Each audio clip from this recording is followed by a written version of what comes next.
So for this week, we're talking about very controversial, especially right now, tolerance on college campuses for protesting. I took a look and read a couple of the articles that were in the resources for this week. So for the first question, how universities can, should, will tolerate issues, how are time, place, and manner restrictions being upheld? I did not know that private universities and public universities have completely different rules and regulations. I guess I should have because I went to a private school when I was younger and always have known as an educator that their system is different when it comes to in grade school. But I am obviously in this course learning more about higher education. So, of course, in public colleges, we have our First Amendment right versus private colleges can have whatever protests they want, including prohibiting them. I was reading in the U.S. News article. So, for how can we like how are time, place, and manner restrictions being upheld? So, as a student, you can know the cause of the protest. And in the USA article, Stephanie Hill talks about knowing the cause, what goals and issues are the demand.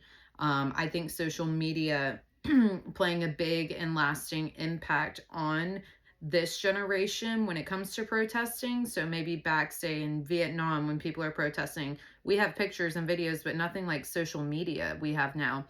I think that definitely can affect future employment for, unfortunately, stances on certain things, especially right now in the United States.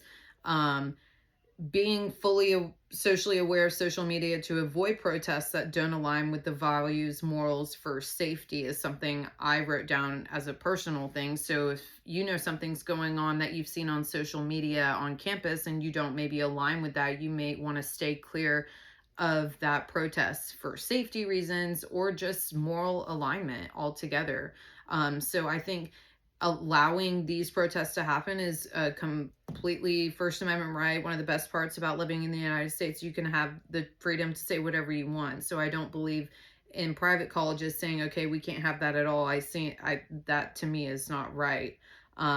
So what are the consequences of how universities are or not handling the situations? Well, like I just discussed with the private colleges, they may say, no, we're not going to have that protest about this certain political affiliation or cause because it's going to be too destructive on campus, cause too much attention. So how they're handling this, with student handbooks, messages from authority on what schools will and will not tolerate on campus. I read that in the article with the Florida president, his message, for University of Florida. So there, what are the consequences? He talks about, yes, of course you're able to protest, but these consequences of these protests could divide a school. They could cause vandalism at a school. They could cause violence in the area that is unnecessary. So with should the public believe everything that we see? So you may say, oh, wow, FSU is having a massive protest today. And is that true? Because I saw it on CNN. Well, you might want to dig further because if you had just seen that maybe on Facebook, there's so much AI nowadays. It used to be bots back in the day, like on Twitter, that were fake accounts. Now you have AI. It's unbelievable to me that people can't tell AI sometimes on Facebook on what they're sharing, and it's completely false and fake. And that's definitely got to get a hold, especially on higher education, with the term use of AI that could be, say, stirring up the pot in a particular area about causing violence for a protest. So do you think social media has an impact on how administrators make decisions? Yes, 100%. If they're getting their sources and their news from a reliable outlet, especially if they see that something, the LA riots with ICE the other week. Okay, you have a bunch of colleges in California. So I'm sure, I mean, it is summer, but still, you have to protect the campus. So I'm sure college administrators were looking at that thinking, well, okay, we need to prepare if this were to happen at this campus because that's what's in the media at the moment. So I definitely think it makes an impact on decisions. And has for years. So if you were an administrator at a college with an active protest and appearing in the news, what would you do? So like I said, the UF president and Ben Weisner in the USA article make great points. Colleges have to function. They're not permitted in all places on campus. I would encourage to listen to law enforcement, not resisting arrest. This is what leads to the non-peaceful protests when you have people that are out there giving freedom of speech, but then they don't want to comply with law enforcement. So also ensuring that safety is a top priority along with protecting freedom of speech. So that's very important. Safety nowadays on college campuses can be questionable in some areas, I'm sure. I feel very safe at FGCU personally, but maybe I would not if I went somewhere like FSU. They had a shooting last year.